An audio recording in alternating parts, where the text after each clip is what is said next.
ঢাকা থেকে কিভাবে স্পেনের ভিসা প্রসেস করতে পারেন একেবারে নিজে নিজে। আপনার কি কি ডকুমেন্টস লাগবে, আপনার কত টাকা খরচ হবে, আপনি কোন ওয়েবসাইটে গিয়ে কিভাবে করবেন, এর যাবতীয় সব কিছু আমি আজকে এই পর্বটিতে আপনাদেরকে স্ক্রিনে দেখিয়ে দিব। স্ক্রিনে চলে যায়, আপনি গুগলে গিয়ে প্রথম সার্চ দিবেন হচ্ছে বিএলএস ইন্টারন্যাশনাল ঢাকা। এই ভিডিওটা একটু বড় হতে পারে, তবে আপনি যদি মনোযোগ দিয়ে দেখেন তাহলে কিন্তু আপনি নিজে নিজে অ্যাপ্লাই করতে পারবেন। তো এই বিএলএস ইন্টারন্যাশনাল ঢাকার ওয়েবসাইটে আমি কেন গেলাম, এটি হচ্ছে এই বিএলএস ইন্টারন্যাশনাল হচ্ছে আপনার স্পেনের অ্যাম্বাসির অফিসিয়াল পার্টনার।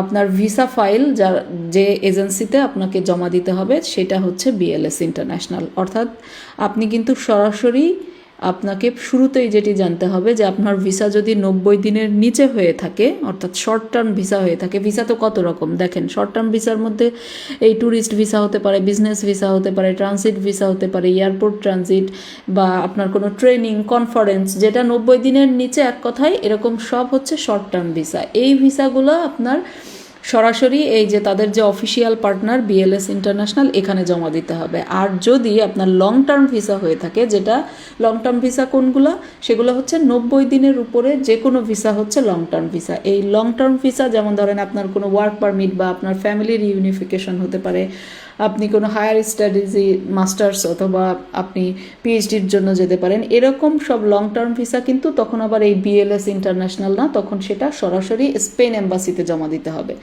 তো আমি আপনাকে দুই ক্যাটাগরির ভিসাই কিন্তু দেখিয়ে দিব, যেটা বিএলএস ইন্টারন্যাশনালের মাধ্যমে জমা দিতে হবে, অর্থাৎ 90 দিনের নিচে যে ভিসাগুলো, আর লং টার্ম ভিসা যেটা জমা দিতে হবে স্পেন এম্বাসিতে। আমি দুই প্রক্রিয়ায় আপনাদেরকে দেখিয়ে দিব। তো শুরুতে আমরা দেখি যে ট্যুরিস্ট ভিসা বা শর্ট টার্ম ভিসা, 90 দিনের নিচে যে কোনো ভিসা, সেটা কিভাবে আমরা বিএলএস ইন্টারন্যাশনালের মাধ্যমে করব। তো আপনি প্রথমে আপনার ভিসা টাইপ ধরেন, আমি ট্যুরিস্ট ভিসা দিয়েই শুরু করি। তো একটু বড় হলেও আপনারা আসলে খেয়াল করলে পুরো বিষয়টা বুঝতে পারবেন। তো প্রথম আপনাকে যেটি করতে হবে, এই যে আমি ট্যুরিস্ট ভিসা সিলেক্ট করলাম, আপনাকে জানতে হবে যে আমার এই ভিসাটার জন্য আমার কি কি ডকুমেন্টস লাগবে। এটা খুবই গুরুত্বপূর্ণ। এই ডকুমেন্টসগুলো জোগাড় করে নিয়েই কিন্তু আপনি ভিসা অ্যাপ্লিকেশনের জন্য প্রসেসটা শুরু করবেন। তো আপনার কি কি ডকুমেন্টস লাগবে, প্রথমে আপনাকে লাগবে হচ্ছে একটা পাসপোর্ট, যেটার ভ্যালিডিটি হচ্ছে 6 মাস। আপনার লাগবে একটা সেনজেন ভিসা অ্যাপ্লিকেশন ফর্ম। এই ফর্মটা আমি ডাউনলোড করে পূরণ করে আপনাদেরকে দেখাবো যে আপনি কিভাবে এই ভিসা অ্যাপ্লিকেশন ফর্ম পূরণ করবেন। তো 2 কপি আসলে পূরণ করতে হয়, তো এটা আমি দেখিয়ে দিব। এরপর আপনার দুটো হচ্ছে পাসপোর্ট সাইজের কালার ফটো লাগবে, যেটার সাইজ হচ্ছে 35:45। এটা আপনার যে কোনো দোকানে গিয়ে বললেই হবে। আপনার একটা কাভার লেটার লাগবে, এটা নিয়ে অনেকে কনফিউশন থাকেন, এটা খুব ইজি একটা ব্যাপার। ধরেন আমি মার্চের 1 তারিখে স্পেন ভিজিট করব 10 তারিখ পর্যন্ত, বা এরকম হোয়াট এভার।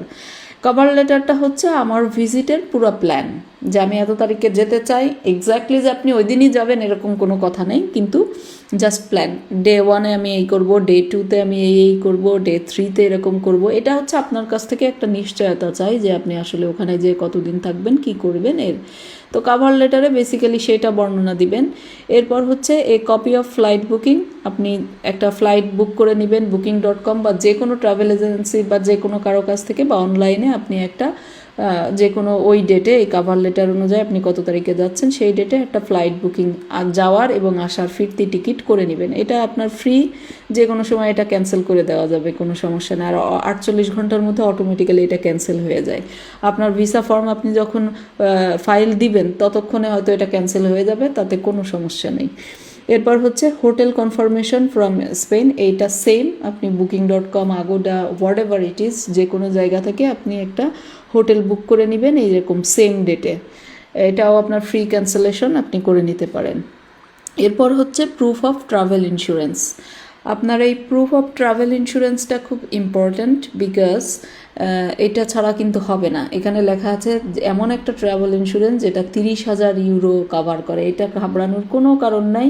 আপনার মোর অর লেস, আপনি ধরেন 1 মাসের জন্য যদি ট্রাভেল করেন, আপনার ম্যাক্সিমাম বাংলাদেশি টাকায় এই ইন্স্যুরেন্স করতে 6 থেকে 7 হাজার টাকা লাগতে পারে ম্যাক্সিমাম। তো তো এইখানে আপনি যদি ক্লিক করেন তাহলে দেখে নিতে পারবেন যে আপনার কোন বাংলাদেশে এরকম অনেক ট্রাভেল এজেন্সি কোম্পানি আছে।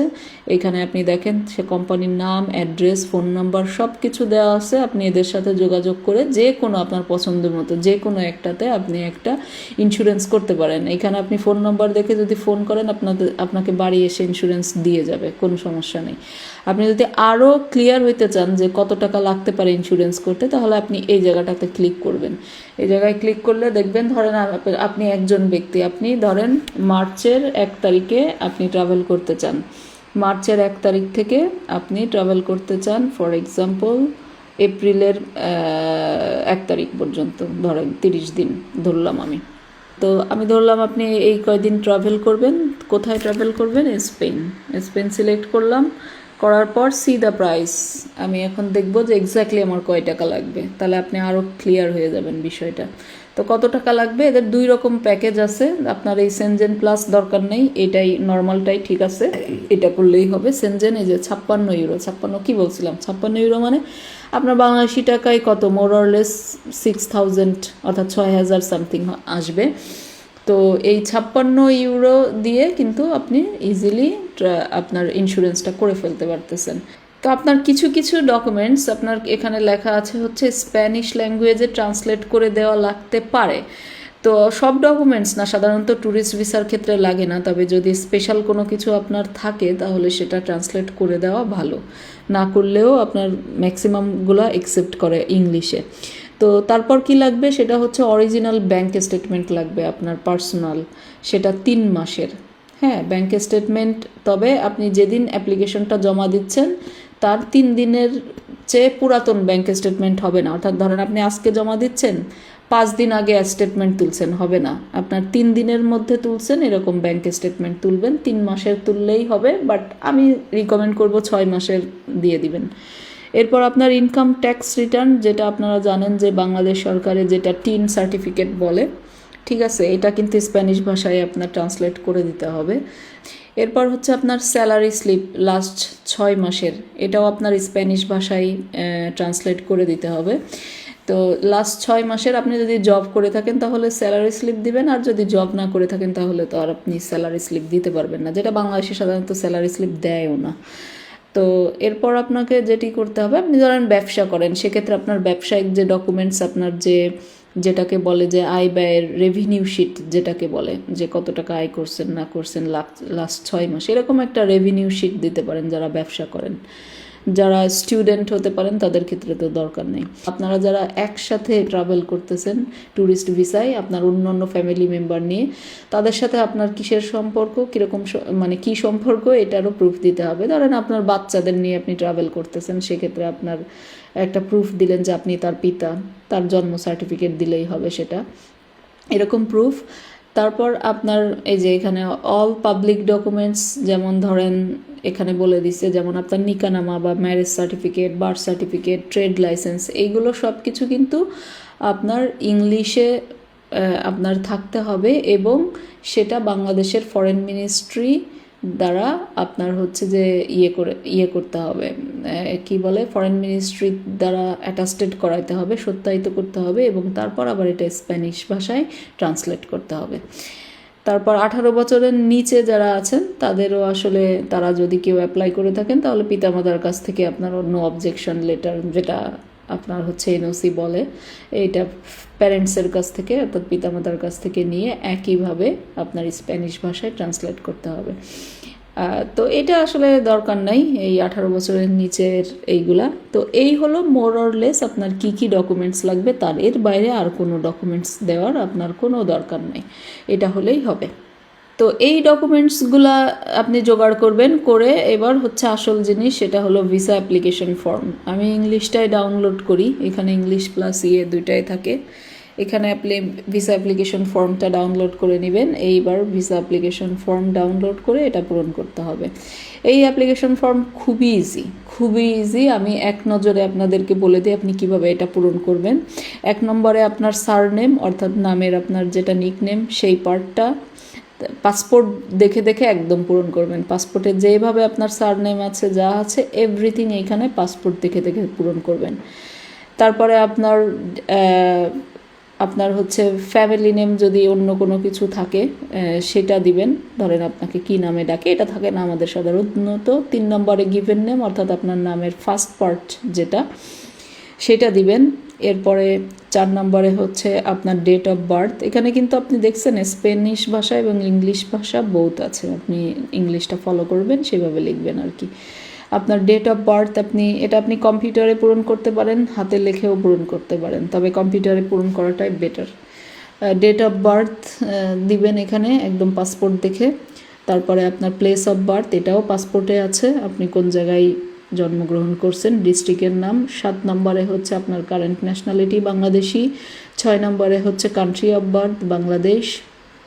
এরপর হচ্ছে 6-7 গেল। 8 নম্বরে হচ্ছে আপনি পুরুষ নাকি নারী, মেল নাকি ফিমেল, সেটাতে টিক দিবেন।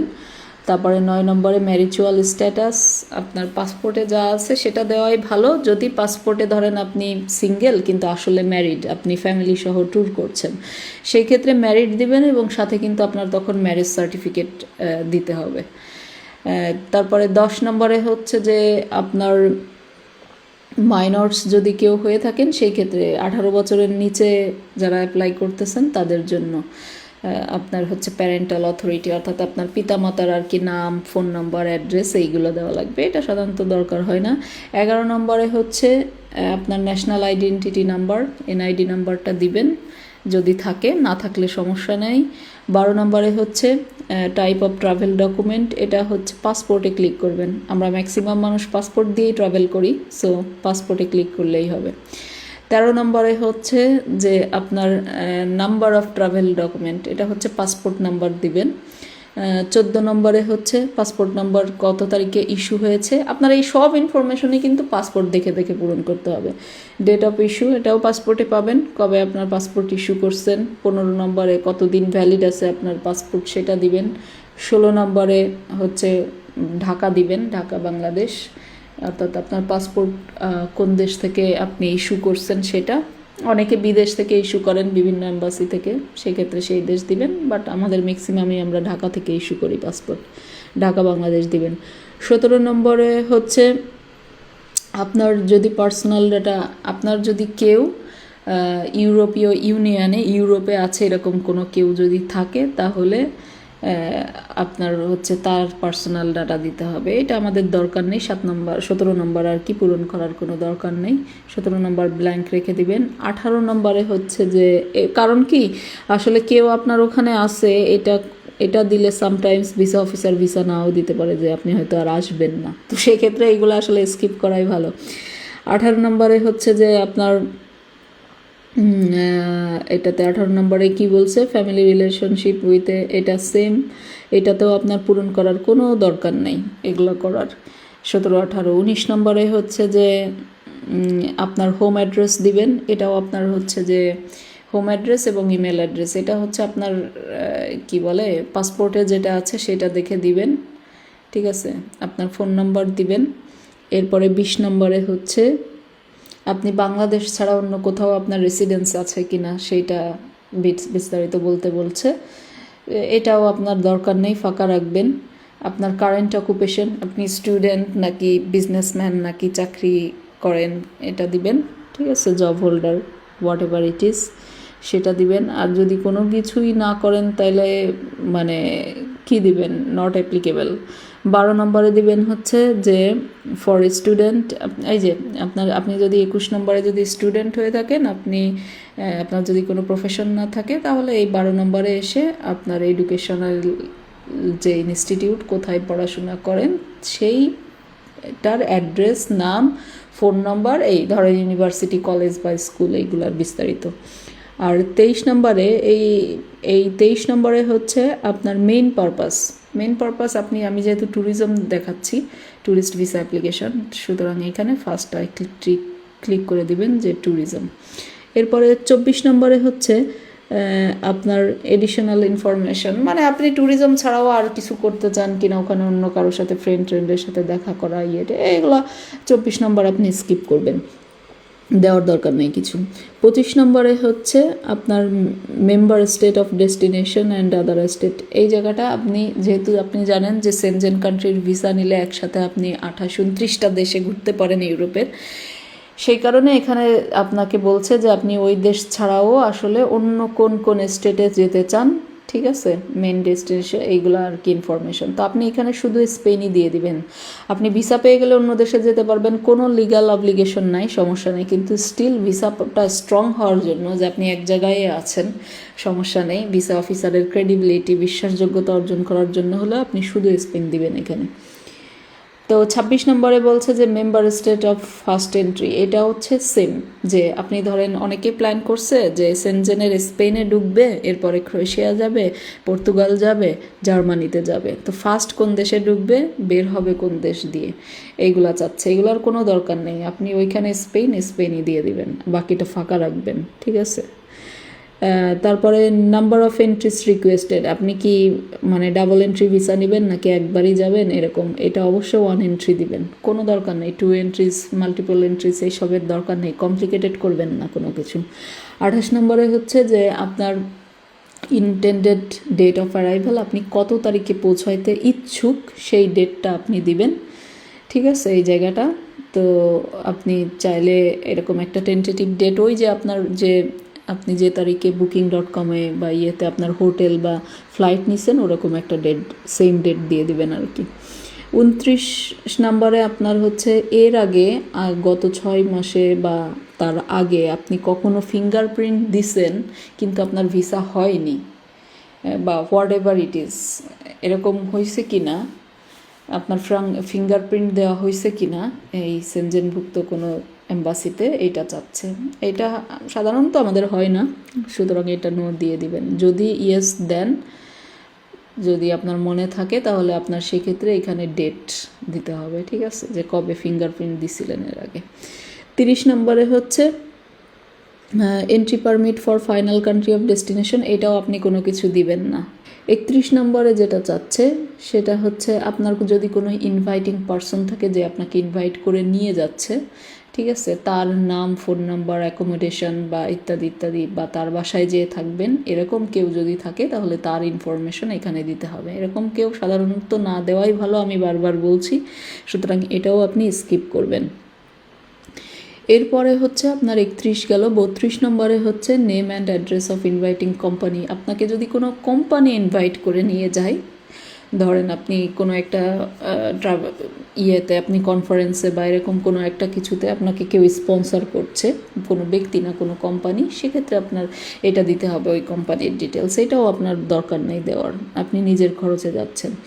তো 33 নম্বর important, cost of travel and living during the applicant, এই ক্ষেত্রে হচ্ছে আপনি ওখানে গিয়ে আপনি কি টাকা নিয়ে যাচ্ছেন নাকি আপনার যে খরচগুলো আপনি বহন করবেন সেগুলো কিসের মাধ্যমে বহন করবেন সেইখানে টিক দিতে হবে। আপনি এখানে একাধিক টিক দিতে পারেন, ক্রেডিট কার্ড, ডেবিট কার্ড বা ক্যাশ, এগুলো আসলেতে ক্লিক করে দিবেন। 33 নম্বরে। 34 নম্বরে হচ্ছে কি চাচ্ছে, ওকে, 34 নম্বরে আপনার এই অ্যাপ্লিকেশন ফর্মটা যদি আপনি নিজে পূরণ করে থাকেন তাহলে তো আপনার কিছু দেয়া লাগবে না, অন্য কেউ যদি আপনাকে পূরণ করে দেয় তার নাম, ধরেন আমি যদি পূরণ করে দিই আমার নাম দিতে হবে, তো এটাও দরকার নেই, আপনি নিজেই পূরণ করছেন সেটা দেওয়াই বেটার। তারপরে হচ্ছে আপনার ইমেল অ্যাড্রেস এবং ফোন নাম্বার, ওই যে পূরণ করে দিচ্ছে তার দরকার নেই, আপনি এখানে নিজের নাম প্লাস দিবেন যে আপনি নিজেই পূরণ করতেছেন, শেষ, কিন্তু আর কিছুই না। এরপরে যে আপনার প্লেস অ্যান্ড ডেট, এখানে লিখবেন ঢাকা বাংলাদেশ প্লাস ডেট, আর এই জায়গাটা আপনার একটা সিগনেচার দিয়ে দিবেন, ঠিক আছে। তো এই হলো মোটামুটি এই ফর্ম। এবং আপনাদেরকে বলে রাখি যে শুধু এই ট্যুরিস্ট ভিসার জন্য না, আপনার অন্য যে ভিসাগুলো সবগুলো ভিসার কিন্তু অলমোস্ট সেম, মানে সামান্য স্লাইটলি এদিক সেদিক হতে পারে, কিন্তু পুরা সব সেনজেন কান্ট্রির সব ভিসা ফর্ম কিন্তু এই একই রকম। তো যাই হোক, আমরা ফিরে আসলাম আগের ওয়েবসাইটে, আমার ভিসা ফর্মও পূরণ করা হয়ে গেছে। পূরণ করা হয়ে যাওয়ার পরে আমি এখন কি করব, এখন হচ্ছে আমার এই ভিসা ফর্ম এবং যে ডকুমেন্টসগুলোর কথা আমি বলেছি সেগুলো নিয়ে আমি এই বিএলএস ইন্টারন্যাশনালে জমা দিব। এটার জন্য আপনার কোনো অ্যাপয়েন্টমেন্ট লাগবে না, আপনি সরাসরি গেলে জমা দিতে পারবেন। এখন আপনি সরাসরি কোথায় যাবেন? আপনাকে সরাসরি যেখানে গিয়ে জমা দিতে হবে, আপনি চাইলে হচ্ছে একটু স্ক্রিনশটও নিয়ে নিতে পারেন। সেটা হচ্ছে যে আপনার এই যে বনানীতে আপনার অফিস বিএলএস ইন্টারন্যাশনালের, আপনার ঠিকানা হচ্ছে এই যে Niharika Concord Tower 138 number 4 Dhaka 1212। এখানে আরও ডিটেলস আছে, এই যে আপনার BLS solution private, second floor, plot 138, road 4, block C, Banani. ঠিক আছে, এটা আপনি স্ক্রিনশট নিয়ে নিতে পারেন। তো এইখানে আপনি সরাসরি যে জমা দিতে পারবেন। এখন কখন জমা দিতে পারবেন? তারা কিন্তু অলরেডি দিয়ে দিয়েছে, এই যে রমজান মাসে তাদের যেমন খোলা থাকবে আপনার সানডে টু ওয়েডনেসডে 9টা থেকে 12টা, এর মধ্যে আপনার যদি অ্যাপ্লিকেশন সাবমিশন করতে চান তাহলে এর মধ্যেই জমা দিতে হবে। ঠিক আছে, তো এর মধ্যে জমা দিতে হবে। আর আপনারা যারা পাসপোর্ট ডেলিভারি নিতে চান তাদের হচ্ছে দুপুর 2টা থেকে 4টার মধ্যে হচ্ছে যে দুপুর 2টা থেকে 3টার মধ্যে পাসপোর্ট আর কি নিতে হবে। আর যদি ইনফরমেশনের জন্য যেতে চান তাহলে 2টা থেকে 4টার মধ্যে যেতে হবে। এখন আসল কথা হলো যে আপনার এই কত টাকা লাগবে। তো কত টাকা লাগবে এটা খুব ইম্পর্ট্যান্ট। সেটা হচ্ছে আপনার ভিসা ফি টোটাল, এই যে এরা যে সার্ভিসটা দিচ্ছে বিএলএস ইন্টারন্যাশনাল, এই সার্ভিস সহ আপনারা যারা আপনার অ্যাডাল্ট বা 18 বছরের উপরে যে কোনো ভিসা করার জন্য আপনাকে দিতে হবে 11,175 টাকা বাংলাদেশি টাকায়। আর যদি আপনার ফ্যামিলি মেম্বার থাকে যাদের বয়স 6 থেকে 12-র মধ্যে, তাদের জন্য 5,587 টাকা বাংলাদেশি টাকায়। আর 0 থেকে 6 বছর বয়সী হলে কোনো ফি লাগবে না তাদের জন্য। এইবার আসি, যদি আপনি লং টার্ম ভিসা যেগুলো আছে, যেগুলো আমি বলছিলাম যে স্পেন এম্বাসির মাধ্যমে জমা দিতে হবে, সেইগুলোর ক্ষেত্রে আপনাকে আসলে কি করতে হবে। তো লং টার্ম ভিসার ক্ষেত্রে আমি আবার গুগলে যাই একটু। লং টার্ম ভিসার ক্ষেত্রে স্পেন এম্বাসি বাংলাদেশ, এই স্পেন এম্বাসিতে আপনাকে কিন্তু জমা দিতে হবে। স্পেন এম্বাসি কোথায় শুরুতে আসছে শুরুতেই বলে দিই, সেটা হচ্ছে road number 90, house 49, Gulshan 2, Dhaka 1212। So এইখানে গিয়ে আপনার কিন্তু এম্বাসিতে আপনার জমা দিতে হবে। তো এই ক্ষেত্রে কিন্তু আবার অ্যাপয়েন্টমেন্ট নিতে হয় লং টার্ম ভিসার ক্ষেত্রে।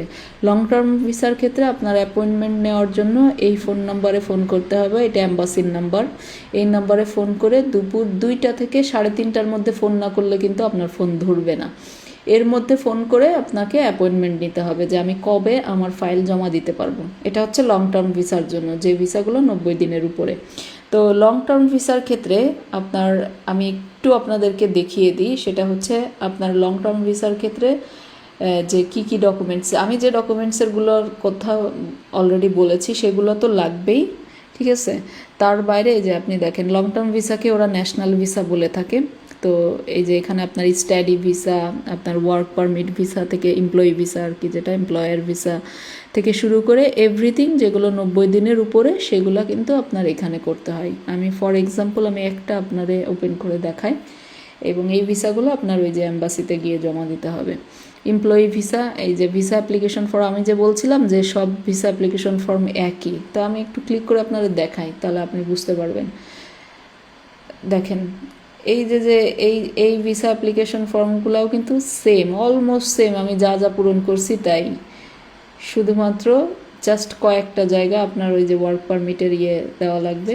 তো এই ভিসা অ্যাপ্লিকেশন ফর্মও আপনি ওইটা থেকে দেখে আপনি নিজেই বুঝতে পারবেন। এখানেও ইংলিশও আছে, আছে, এটা পূরণ করবেন। আর এই ক্ষেত্রে আপনার কি ডকুমেন্টস লাগবে এই জায়গায় আপনি যদি ক্লিক করেন, আমি যেটা দেখাচ্ছি এটা কিন্তু আপনার এমপ্লয়ার ভিসা, যেটা ওয়ার্ক পারমিট ভিসা। আর এই ভিসাগুলো আপনার লং টার্ম সব ভিসার জন্যই কিন্তু আপনার 80 ইউরো, যেটা তার মানে বাংলাদেশি টাকায় প্রায় 9-10 হাজার টাকা মতো আর কি আপনার লাগবে। তো এই ভিসার ক্ষেত্রে কি ডকুমেন্টস লাগবে সেগুলো আপনি যদি এখানে ক্লিক করেন তাহলে কিন্তু এখানে আপনি ডিটেলস একদম পেয়ে যাবেন কি ডকুমেন্টস লাগবে। এই যে আপনার চেকলিস্ট, 2টা অ্যাপ্লিকেশন ফর্ম, ফটো, ভিসা ফি, তারপরে আপনার passport, ID card, birth certificate, residence, work contract, এটা আমি যেহেতু ওয়ার্কের জন্য দেখাচ্ছি, এমপ্লয়ার্স আইডি, এগুলো আপনাকে সব ওই কোম্পানি দিবে। তারপরে অ্যাক্রিডিটেশন অফ প্রফেশন, আপনার প্রফেশনের যে আছে সেটার অ্যাক্রিডিশন, এডুকেশনাল সার্টিফিকেট, এভরিথিং। এই জায়গায় আপনি এই লিস্টটা ধরে নিয়ে বসবেন, বসে একই প্রসেসে অ্যাপ্লাই করে আপনি ওই যে ওই ফোন নাম্বারে ফোন করে অ্যাপয়েন্টমেন্ট নিয়ে জমা দিয়ে দিবেন। ঠিক আছে? তো দুইটা জিনিসের মধ্যে পার্থক্য জাস্ট এতটুকুই, খুবই ইজি। এরপরও আপনার যদি কোনো ধরনের কোনো প্রশ্ন থাকে তাহলে আপনি অবশ্যই কমেন্ট বক্সে জানাবেন। আপনি আশা করি নিজে নিজেই আপনি করতে পারবেন এই কাজগুলো। জমা দেওয়ার পর আপনি চাইলে ট্র্যাক করেও দেখতে পারবেন, আপনাকে একটা ট্র্যাকিং নাম্বার দেওয়া হবে। তো এইখানে আপনার এই যে ভিসা অ্যাপ্লিকেশন, আপনার যে রেফারেন্স নাম্বার সেইটা আর আপনার ডেট অফ বার্থ দিয়ে ভেরিফাই দিলে আপনাকে দেখাবে আপনার অ্যাপ্লিকেশন কোন পর্যায়ে আছে। তবে মোর অর লেস আপনার 21 দিনের মধ্যেই আপনি ভিসা পেয়ে যাবেন আপনার হাতে, আপনার রেজাল্ট জানিয়ে দেওয়া হবে। সেক্ষেত্রে অনেক ক্ষেত্রে আসলে এর থেকে কম সময়ও লাগে। এই ক্ষেত্রে আমি আপনাদেরকে একটি তথ্য জানিয়ে রাখি, আর সেটি হচ্ছে যে গত বছর যারা আপনার এই স্পেনের ভিসা নেওয়ার চেষ্টা করেছিল, আবেদন করেছিল, তার মধ্যে কিন্তু 79% মানুষকেই ভিসা দেওয়া হয়েছে। তো এই ভিসা প্রসেস নিয়ে আপনার যদি ভিসা প্রসেস করতে গিয়ে কোনো ধরনের প্রশ্ন, কনসার্ন বা কোনো কিছু থাকে অবশ্যই কমেন্ট বক্সে জানাবেন, আর এই ভিডিওটি অবশ্যই শেয়ার দিবেন। আপনার কোনো প্রশ্নের উত্তর, আমি যে কোনো প্রশ্নের উত্তর আমার জানা মতে দেওয়ার চেষ্টা করব। সবাই ভালো থাকবেন, সুস্থ থাকবেন। আজ এ পর্যন্ত, এতক্ষণ আপনাদের সাথে ছিলাম আমি লাকমিনা জেসমিন সোমা।